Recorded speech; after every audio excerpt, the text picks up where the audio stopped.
সকালবেলা দুধ চা খেয়েছি, তারপরে পায়েস, তারপরে ডিম সিদ্ধ, তারপরে দুপুরবেলা বিরিয়ানি। দুপুরে তো না, বিকেল 5টায় বিরিয়ানি।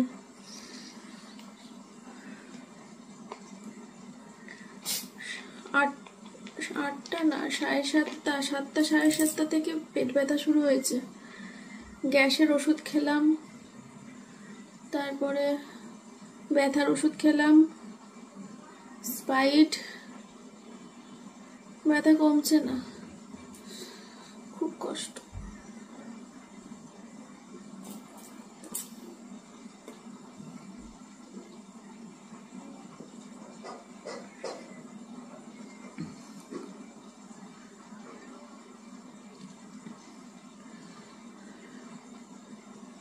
পেটে তেল জলও দিয়েছি।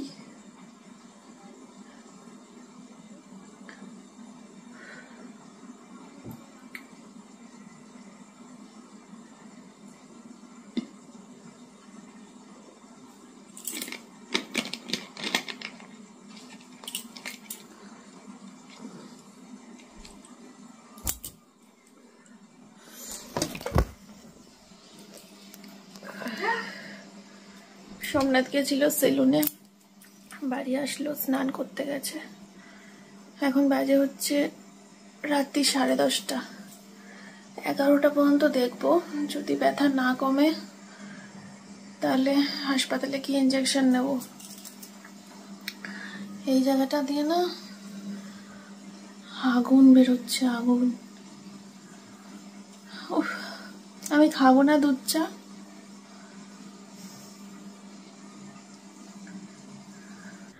তো বন্ধুরা, তারপরে সোমনাথ আমাকে গরম জল দিল। ও বলল যে স্পাইট খেয়ে এবারটার কাজ হবে না, এবারটা গরম জল খেয়ে দেখো। তো তারপরে আর কি গরম জল করে দিল, গরম জল খেলাম। গরম জলটা খাওয়ার পর বলতে নেই একদম বেশি একটা সময়ও লাগেনি, 10 থেকে 12 মিনিটও লাগেনি মনে হয়। তার আগেই ব্যথাটা কমতে শুরু করে দিয়েছিল। তখন বুঝলাম যে গরম জলে আমার কাজ হবে। আর তারপরে আমি আরও পরে 1 গ্লাস গরম জল খেয়েছি, সে দেখতে পাবে তোমরা হয়তো পরে যদি দেখিয়ে থাকি, জানি না। তো যাই হোক, তো গরম জলটাই বেশ কাজ হলো। আর এত কষ্ট হচ্ছিল না, কি বলবো তোমাদেরকে। ভাবছিলাম বোধহয় আমাকে আজকেই যেতে হবে, মানে প্রচণ্ড পরিমাণে ব্যথা শুরু হয়েছিল। ওই চা, পায়েস, ডিম সিদ্ধ, তারপরে সারাদিন খালি পেট থেকে বিকেলে বিরিয়ানি, এই জন্য এই অবস্থা। যাই হোক, তো এখন দেখো মাইক্রোওভেনে গরম করে নিচ্ছি খাবারটা।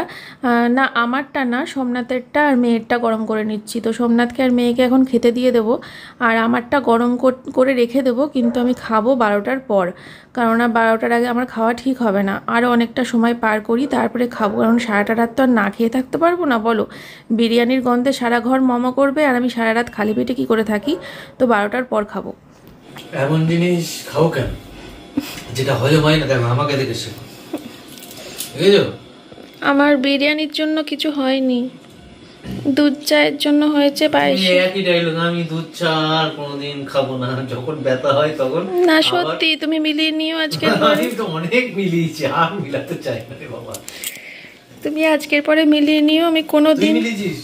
মা কতবার বলেছে দুধ চা আমি আর কোনোদিন খাবো না, আর কোনোদিন খাবো। তুমি মিলিয়ে নিও, এইবারটা মিলিয়ে নিও। এটাই লাস্ট, মিলাবো তো আবার নতুন দুধ চা খাবাস, ঠিক আছে? এটাই লাস্ট। কোনোদিন ছুঁয়েও দেখবো না দুধ চা, দেখো। চাই খাবো না, আর চাটা জীবন থেকে বাদই দিয়ে দেবো আমি। বলছো চায়ের সঙ্গী লাগে, খাবোই না চা। পায়েসটাও খাবো না, পায়েসটাও বাদ দিয়ে দেবো। যা, সবসময় লিকার চা খাওয়া বেস্ট, চিনি ছাড়া। ওই যে বলো না কি অখাদ্য কুখাদ্য খায়, গ্রিন টি খাওয়া ভালো। তুমি এখন নয় হালে লিকার চা খাও চিনি ছাড়া, আগে কি খেতা? বিয়ের আগে বা বিয়ের পরে? তাহলে শরীর খারাপ যে বললো, যে ডাক্তার বললো যে দুধ চা পুচ্চা খাওয়া যাবে না, ছেড়ে দিল। বেঁচে থেকে কি করব? কোনো লাভ আছে বেঁচে থেকে? কি করব বেঁচে থেকে? নিজেকে যদি ভালো রাখতেই না পারি, নিজের আত্মাকে যদি খুশি করতেই না পারি, ভালো রয়েছে তো, আত্মা খুশি রয়েছে তো, আত্মা খুশি রয়েছে, তাহলে শরীর রেখে কি করব? যে শরীরে দুধ চা দিতে পারবো না, যে শরীরে বিরিয়ানি দিতে পারবো না। আসো খাও। এইমাত্র বললো যে মিলিয়ে নাও, তাহলে আবার কেন? আত্মাকে খুশি করবো তো। ব্যথাটা পুরোপুরি চলে যাক, তারপর আবার দুধ চা, তারপরে বিরিয়ানি খাবো। তাতে রাত 12টা বাজলে বাজবে, 1টা বাজলে বাজবে, পুরোপুরি ব্যথা নির্মূল না হলে খাবো না। এখন হালকা হালকা আছে একদম। খাও বন্ধুরা, এখন বাজে রাত্রির 11টা। ব্যথাটা এখন নেই একদমই, গরম জলটা খাওয়ার পর। তো আজকে অ্যাকচুয়ালি রাত্রির থেকে ব্লগটা শুরু করলাম, প্রচণ্ড শরীরে কষ্ট হচ্ছিল। তো দেখবে যখন খুব আনন্দ হয়, খুব খুব মজা হয় কোনো একটা বিষয়ে, তখন যেমন সবার আগে মনে হয় আমার এমএস ফ্যামিলি পরিবারকে বলি, ঠিক সেরকমই যখন খুব খুব কষ্ট হয় মনে বা শরীরে, সেটাও মনে হয় সবার আগে এমএস ফ্যামিলি পরিবারকেই বলি। তো ঠিক সে কারণেই আজকে থেকে ব্লগটা কন্টিনিউ করছিলাম, নেক্সট ব্লগটা। তো এটাই আর কি। তো এখন বিছানা টিছানা করে শুয়ে পড়বো আমি, মোটামুটি 12টা 12:30 না বাজলে পরে আমি খাবো না, তারপরে ডিনার করব। উচিত তো ছিল মুড়ি চিনি জল খেয়ে শুয়ে পড়া রাত্রিবেলা, কিন্তু ওই যে ব্যথা করলে, ব্যথাটা কন্টিনিউ থাকলে ওটাই করতাম, কিন্তু ওই যে দর্দ গই বাত গই, না রাত গই বাত গই, না দর্দ গই বাত গই। তো যাই হোক, ঘেমে স্নান করে গেছি আমি, এমন গরম জল খেয়েছি। এরকম গরম জল যদি রোজ সকালে খালি পেটে খেতাম না, তাহলে কত তাড়াতাড়ি শরীর ঝরে যেত, মানে রোগা হতে পারতাম। গরম জল খেতে এত বাজে, কিন্তু রোজ সকালে উঠে খাওয়াটা খুব দরকার খালি পেটে। কি জ্ঞান আছে আমার মধ্যে তোমরা ধারণা করতে পারবে না। সেই জ্ঞানগুলো যদি নিজের উপর অ্যাপ্লাই করতাম না, তাহলে আমি সব দিক দিয়ে সুখী হতে পারতাম। কিন্তু ওই যে কোনো জ্ঞানই নিজের উপর অ্যাপ্লাই করি না। Good morning everyone, welcome back to my channel MS ফ্যামিলিতে সবাইকে অনেক স্বাগত, অনেক ভালোবাসা। এখন বাজে হচ্ছে সকাল 10টা 25। জাস্ট কিছুক্ষণ আগে 10টা নাগাদ উঠেছি বোধহয়, উঠে ব্রাশ টাশ করে তারপরে মেয়ের খাবার বসিয়েছি, আর একটু গরম জল করলাম, গরম জল খাবো সকাল সকাল।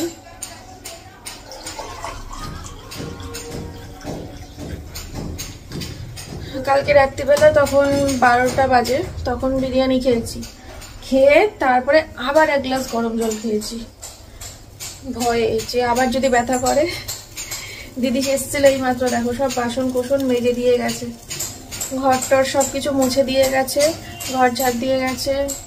ম্যাডাম এসেছে, ম্যাডামের কাছে মেয়ে এখন পড়ছে, ছুটি হবে আর 15 মিনিট পর হয়তো ছুটি হবে, তারপরে মেয়ে স্নান করে খেয়ে স্কুল যাবে।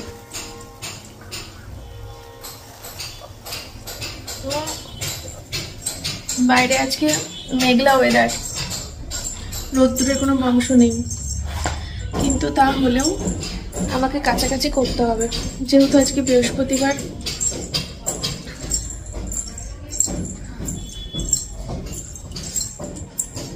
বৃহস্পতিবার দিনকে সোমনাথের জিম ছুটি থাকে, সপ্তাহে একটা দিন। তো সে কারণে এই সোমনাথের জিমের জামা কাপড়গুলো কাচতে হবে। এই সিঁড়িতে মেলে দেবো, আগে সিঁড়িতে যা মেলেছিলাম সব শুকিয়ে গেছে, ওগুলো আবার সিঁড়িতে মেলতে হবে ডাইরেক্ট, একদম বাইরে একদম মেঘ, বিশাল মেঘ আকাশে।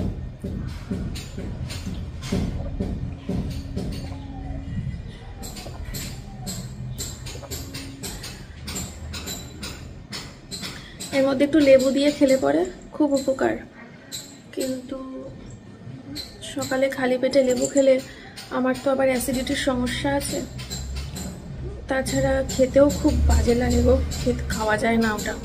ওর থেকে একটু গরম জল তাও কষ্ট হলেও খাওয়া যায়, কিন্তু লেবু, এর মধ্যে লেবু দিয়ে দিলে সেটা কেমন হয়ে যায়। ঠান্ডা জলে লেবু চিপে খেলে সেটার টেস্টই আলাদা, গরম জলে খাওয়া যায় না।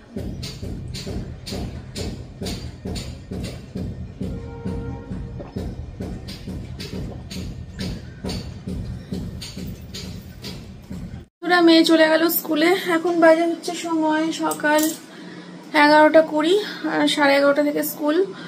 আর আজকে চাদরগুলো পাল্টাবো, দুটো ঘরেই চাদর পাল্টাবো আজকে, বেশি দিন হয়নি, সপ্তাহখানেকও হয়নি, তাও পাল্টাবো, ঠিক আছে। এই যে সব নামালাম এগুলো এখানে, চাদরটাকে পাল্টে নিই। আগে ছোট ঘরের চাদরটাই পাল্টাই, কারণ সোমনাথ তো এসেই বসবে ল্যাপটপে, তার জন্য আগে এই ঘরের চাদরটা পাল্টে দেবো, তারপরে ধীরে সুস্থে বড় ঘরটা করলেও হবে। ওই ঘরটায় কেউ যায়ও না সারাদিন, আমি আর মেয়েই থাকি। আর হচ্ছে কি বলে আজকে, ও দাঁড়াও আমি আগে চাদরটা পাল্টে নিই, নাহলে সোমনাথ চলে আসবে। ফাইনালি বিছানা তোলা ডান, ঠিক আছে। দেখো এই চাদরটা পাতলাম, কেমন লাগছে বলো। এই টেবিলটা ঝাড়লাম, বাবা টেবিলটা দিয়ে যা বেরোলো, সোমনাথ মনে হয় চাষ করে এই টেবিলটায়। উফ, চলো চলো বন্ধুরা, এবারে এই ঘরের চাদরটা পাল্টে নিই, তারপরে আসছি।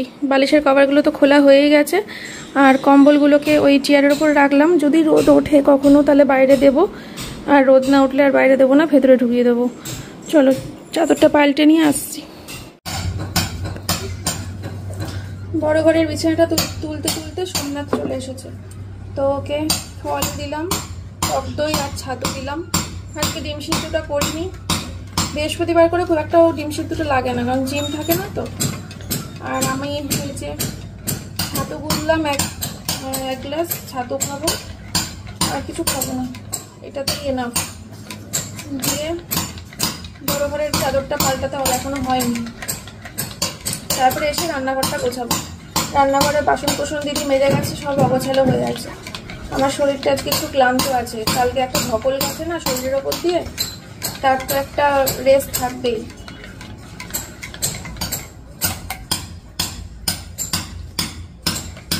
তো বন্ধুরা ফাইনালি আমার বেডশিট চেঞ্জ করা কমপ্লিট। কেমন লাগছে বেডশিটটা কমপ্লিট করো বলছি, কমেন্ট করো। আর এই যে জামা কাপড়গুলো সব ভাঁজ করলাম, একদম নিচের দিকে কটা মা করে দিয়েছিল, আর এই ওপরের দিকে সব আমি ভাঁজ করলাম, ঠিক আছে। এগুলো এখন আলমারিতে ঢোকাতে হবে, ঢোকাবো। চলো ওয়াশিং মেশিনটা চালাতে হবে কাছাকাছি করার জন্য, কিন্তু মেয়ে স্কুল থেকে আসুক তারপরে মেশিনটা অন করব, কারণ বাইরে তো দিতে পারবোই না, বাইরে মেঘলা ওয়েদার, তো ঘরেই যখন দিতে হবে, সিঁড়িতেই যখন দিতে হবে, তখন একটু লেট করে দিলেও হবে। মেয়ে স্কুল থেকে আসলে পরে ওর স্কুলের ড্রেসগুলোও তাহলে একবারে ভিজিয়ে দিতে পারবো, সেই জন্য একবারে দুপুরের দিকে কাছাকাছি হবে। এবার হচ্ছে রান্নাঘরটা গোছাবো, রান্নাঘরটা খুব অগোছালো হয়ে রয়েছে। আর এ দেখো গাজর, বিনস আর হচ্ছে ফুলকপি কিনে নিয়ে এসেছি, তবে ফ্রাইড রাইসটা আজকে করব না, এর মধ্যে দেখি কালকে করতে পারি ফ্রাইড রাইস, আজকে হয়তো করব না, ঠিক আছে। তো এখন চলো বাসনগুলো গুছাই, সব গুছিয়ে ফেলি। বন্ধুরা সব কিছু মুছে নিয়েছি, পরিষ্কার করে নিয়েছি, বাসন কোসন গুছিয়ে দিয়েছি, আর এখন বসিয়েছি হচ্ছে মসুরির ডাল সিদ্ধ। আজকে আমার কোনো রান্না বান্না নেই, মসুরির ডালটা সিদ্ধ করলেই আমার হয়ে যাবে রান্না। ফ্রিজের মধ্যে ভাত আছে, গরম করব। ফ্রিজের মধ্যে পটল আলু দিয়ে চিংড়ি মাছের তরকারি আছে, গরম করব। ফ্রিজের মধ্যে বিরিয়ানি আছে, গরম করব। ব্যাস ডালটা করলেই আমার আজকে রান্নাঘর থেকে ছুটি। কি ভালো লাগে না, মানে হঠাৎ করে যদি কোনোদিন রান্নাঘর থেকে ছুটি পাওয়া যায়, একটা বিশাল আনন্দ হয় না? যদি কখনো তোমরা জানতে পারো যে আজকে তোমাকে রান্নাঘরে ঢুকতে হবে না, রান্না করতে হবে না, ভাবো একটা দিন যদি এরকম পাও কি আনন্দ হয়, সেই দিনটাকে মনে হয় যেন স্বর্গসুখ। তো বন্ধুরা সোমনাথ তো সচরাচর কখনো চা খায় না, তো আজকে কি মন হয়েছে চা করতে বললো, তো আমি তো দুধ চা খাওয়া ছেড়ে দিয়েছি, প্রতিজ্ঞা করেছি কালকে ভিডিও কলে আমার সব দিদিদের কাছে আমি প্রতিজ্ঞা করেছি আমি আর দুধ চা খাবো না। কালকে খুব কষ্ট হয়েছিল না, যাই হোক। তো এখানে লিকার চা করে নিয়েছি, সাথে দিয়েছি লেবু, অবশ্যই 2 কাপই কিন্তু চিনি ছাড়া চা, চিনি ছাড়াই খাবো এখন থেকে। আর এদিকে আমার ডালটা কিন্তু হয়ে গেছে, তো একবারে গ্যাসটা অফ করে দিয়েই যাই, তাহলে নিশ্চিন্তে বসে চাটা খাওয়া যাবে, বুঝলে। এরকম কাঁচা লঙ্কা, কাঁচা তেল আর নুন দিয়ে ডাল সেদ্ধ থাকলে না কি যে মানে অমৃত লাগে গো, শুধু শুধু বলো, গরম ভাতে বলো, যেভাবেই দাও না কেন বিশাল ভালো লাগে।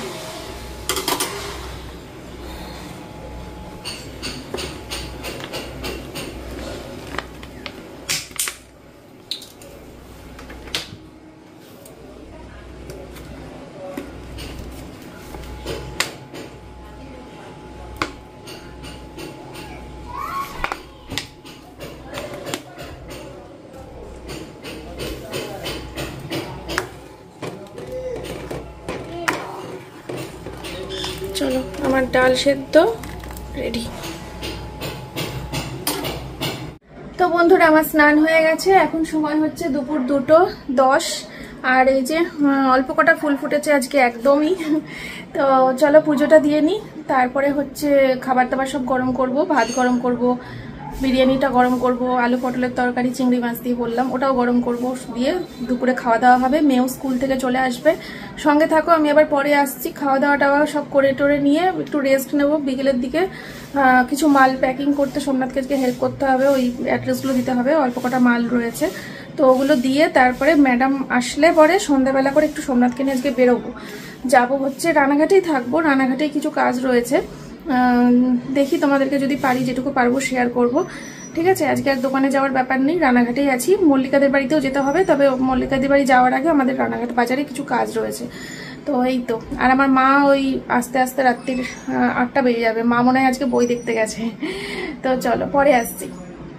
আজকে দুপুরবেলা যা একটা সিনেমা দেখলাম না, মনটা পুরো খুশ হয়ে গেল। আরে আমি করেছিলাম না PLR পাস্ট লাইফ থেরাপি, তো ওই ডেঞ্জারাস ইস্ক, যেটা আমাদের সবার প্রিয় হিমেশজি গান গেয়েছেন, তো ওই ডেঞ্জারাস ইস্ক বইটা 2012 সালের, বইটা দেখা হয়নি গো, তো আজকে দেখলাম, কি দুর্দান্ত করেছে বইটা। পার্ট 2 কি এসেছে দেখতে হবে, ইউটিউবে খোঁজ লাগাতে হবে পার্ট 2 আছে কিনা। বইটা দারুণ, ওই PLR এর উপরেই বইটা, পাস্ট লাইফ থেরাপির উপরেই বইটা, দারুণ দারুণ। যাই হোক, মল্লিকা ফোন করেছিল, বললো যে ও আজকে বাড়িতে নেই, তো কালকে যেতে বললো, কিন্তু তাহলে ওই রানাঘাট বাজারে যে কাজটুকু রয়েছে দরকারি, ওই কাজটুকু করে আসতে হবে। আর এক্ষুনি ম্যাম আসবে পড়াতে, তো মেয়ে পড়তে বসবে, আর মার আস্তে আস্তে 8টা বাজবে, এখন 6:30 বাজে। যাই হোক, চলো বন্ধুরা রেডি হই, তোমার ম্যাম আসবে, ম্যাম পড়তে বসবে তুমি। কত দেরি করে ছুটি দেয়? কত দেরি করে ছুটি দেয় মা? 2 ঘন্টা পড়ায়। কখন? হ্যাঁ 1 ঘন্টা পড়ালেও তাও সেই তো। চলো রেডি হই। আমার চ্যানেলে মেয়ের ম্যাডামের যে নাচের ভিডিওগুলো দিয়েছি না, শর্ট ভিডিও, তো মেয়েকে বলছিলাম যে তুই এক কাজ কর, ওই নাচের ভিডিওগুলো দেখে তুই একা একা প্র্যাকটিস কর, তারপরে ম্যাম আসলে পরে ম্যামের সামনে ওইটা নেচে ম্যামকে চমকে দিবি। ম্যাম ভাববে কি হলো, এইটা তো আমি জয়ীকে শেখাইনি, এইটা জয়ী কোথায় শিখলো, এটা তো আমারই স্টেপ নাচের, কি করে জয়ী শিখলো, চমকে যাবে। তুই ওই শর্ট ভিডিওটা দেখে দেখে একা একা কর। তো এটাই বলছিলাম। আর তোমরা এত ভালো ভালো কমেন্ট করেছো ওই সুকন্যার নাচের রিলসগুলোতে, আমার খুব ভালো লেগেছে জানো তো। যাই হোক, আমি পুরো রেডি হয়ে গেছি, দেখো আজকে সেই সুন্দর ওয়েদার, ঠান্ডা হাওয়া দিচ্ছে প্রচণ্ড, বৃষ্টি হয়েছে বোধহয় কখনো একটা, আমি জানি না, বই দেখছিলাম তো টের পাইনি, কোনো একটা সময় বৃষ্টি হয়েছে। এত সুন্দর ঠান্ডা ওয়েদার, হ্যাঁ হ্যাঁ হ্যাঁ, মনে হচ্ছিল সামনেই তো সমুদ্র, দীঘা এসেই গেছে, ঠিক এরকম একটা ফিলিংস, হেভি লাগছে।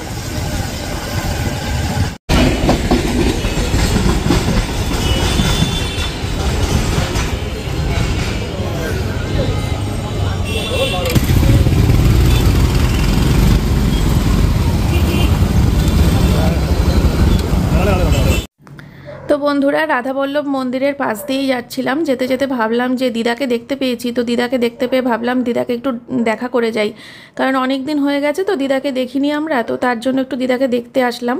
আর এটা কিন্তু রানাঘাটের রাধাবল্লভ মন্দির, মানে আমাদের নিজেদেরই মন্দির বলতে পারো, আমার দিদা শাশুড়ির, মানে আমার শাশুড়ির মায়ের বাপের বাড়ি এটা, বুঝেছো। তো সেখানে আর কি, এই যে দিদা এখানে আরতির এখানে ছিল, তো দিদাকে সাথে একটু দেখা করতে আসলাম। আর দিদা তো নাতবো নাতি সব পেয়ে দিদাকে আর পাইকে, তো চলো ওখানে দিদার সাথে দেখা করে কিছুক্ষণ দাঁড়িয়ে আরতি দেখে তারপরে আর কি বেরিয়ে যাচ্ছি। এই যে আমাদের আমার শাশুড়ি মায়ের বাপের বাড়ির মন্দির, এটা রাধাবল্লভ মন্দির।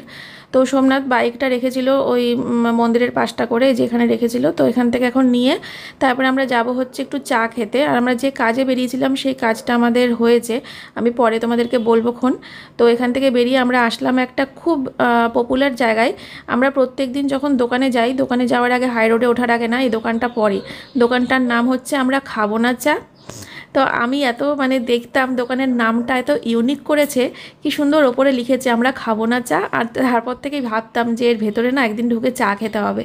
তো সেই কারণে আমরা কিন্তু এখন এখানে চা খেতে এসেছি, আর কিছু খাবো না, চায়ের সাথে প্রচুর টা পাওয়া যায় কিন্তু দরকার নেই। আমি খাচ্ছি কিন্তু দেখো লিকার চা, ঠিক আছে। তো এই যে দেখো লিকার চা, আর সোমনাথের ওখানে রয়েছে কিন্তু দুধ চা। দুধ চা দেখে লোভ অবশ্যই লেগেছিল, কিন্তু কন্ট্রোল করে নিয়েছি নিজেকে, ঠিক আছে। তো তার জন্য আমি লিকার চাই খাচ্ছি, বেশ ভালো ছিল চাটা, অসুবিধা হয়নি আমার।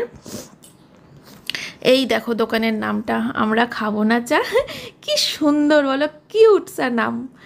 তারপরে ওখান থেকে বেরিয়ে বাড়ি ফেরার পথে আসলাম হচ্ছে অরুণ আইসক্রিমের এখানে আইসক্রিম কিনতে।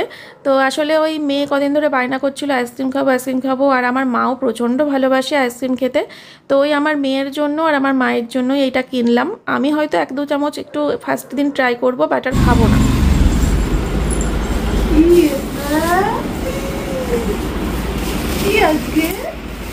কেক না, আইসক্রিম। আবার আইসক্রিম খাবি? তুই খাবি না, আমরা দুজনে খাবি। খেয়ে কান্না করবি। আমার কি কষ্ট হচ্ছিল জানিস, মনে হচ্ছে কি তোর ওই পেপারটার জন্য আমি অপরাধী, তাই মনে হচ্ছে। কেন আমি তোকে দুধ চা খেতে বারণ করলাম না? দুধ চায়ের সাথে সাথে আবার পায়েস খেয়েছিলাম না, দুধ চা, পায়েস, তারপরে ডিম সিদ্ধ, তারপরে আবার অবেলায় বিরিয়ানি, সব অ্যাকশন। লোভ লাগছে বাবা, ইয়ার বলার কথা। হ্যাঁ, এটা আবার বলতে লাগে লোভ লাগছে কিনা।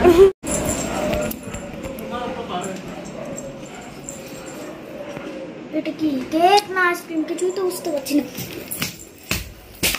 ওই জ্বালা হচ্ছে। এদিকে হাই, লাফাতে লাফাতে চলে গেলি তো, তাহলে আমরা খেয়ে নিলাম। নাও কাটো। Happy birthday. বসো, উঠে বসো। ওঠে বসো, ওইদিকে চলে যাও, ওইখানে চলে যাও। হ্যাঁ কাটো। প্রদীপ কই? কাটো কাটো কাটো কাটো। কেমন করে কাটে? Happy birthday to you, happy birthday. পাচ্ছিস না? ধর। এই তো দিদা নাতনির একসাথে হ্যাপি বার্থডে হলো। আমার রক্ত মা। বিশাল সেলিব্রেশন চলছে আজকে আমাদের ঘরে, সেলিব্রেশন পার্টি। কিসের সেলিব্রেশন? বিশাল শক্ত রে মা। এটা কি গো, কেক না আইসক্রিম? দাও দাও দাও। বাইরে রাখতে হতো রে। বেঞ্চে লেগেছে পায়ে। ব্যথা করছো শোনা? ওই ওই ওষুধটা আছে না, আর্নিকাটা আছে না? ওই আর্নিকাটা খাই দিবি না মেয়েকে। দেখি পা দেখি কেমন? চোখ কেমন হয়ে গেছে। চোখ কেমন হয়ে গেছে। তো বন্ধুরা এখন বাজে হচ্ছে রাত্রির 10:15 বাজে। তো যাই হোক, ব্লগটা শেষ করতে আসলাম এখন। গতকালকে এই সময় এই জায়গাতে বসেই ব্লগ স্টার্ট করেছিলাম, চোখ মুখ কাদো কাদো অবস্থায়। আজকে হাসি মুখে ব্লগটা শেষ করছি। যাই হোক, তো রাত্রিবেলা ওই গরম করলাম ভাত ডাল আর পটল আলুর তরকারি, চিংড়ি মাছ দিয়ে সব গরম করলাম। রাত্রিবেলা আমরা 3 জনেই খাবো। আর কালকে হচ্ছে একটা দারুণ রান্না হবে। কালকে হবে হচ্ছে ফ্রাইড রাইস আর চিকেন কষা, ঠিক আছে। তো কালকে এটাই রান্না বান্না করবো, থাকবে তোমরা সঙ্গে। প্লাস কালকে একটা খুব সুন্দর কাজও রয়েছে। কালকে বলতে পারো আমাদের না কালকে বলবো, থাক আজকে না আজকে না আজকে না।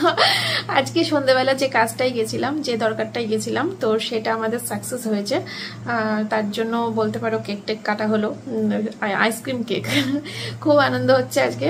একটা নতুন পদক্ষেপের জন্য গেছিলাম আজকে, তো সেটা সাকসেস হয়েছে, ঠিক আছে। তো সেটা আমি পরে কালকের ব্লগে হয়তো শেয়ার করব, হয়তো কালকে শেয়ার করব, ঠিক আছে। আগে থেকে কিছু বলা যায় না গো, মানুষের জীবন, আজ আছি এই আছি, 10 মিনিট পরে একটা স্ট্রোক করলাম, মরে গেলাম, তার জন্য কিছু বললাম না, ঠিক আছে। চলো আজকের মতো তাহলে ভিডিওটা এখানেই শেষ করছি। তোমরা সবাই খুব ভালো থেকো, সুস্থ থেকো। দেখা হচ্ছে তোমাদের সাথে কালকে সকালে নতুন একটা ভিডিওর সাথে।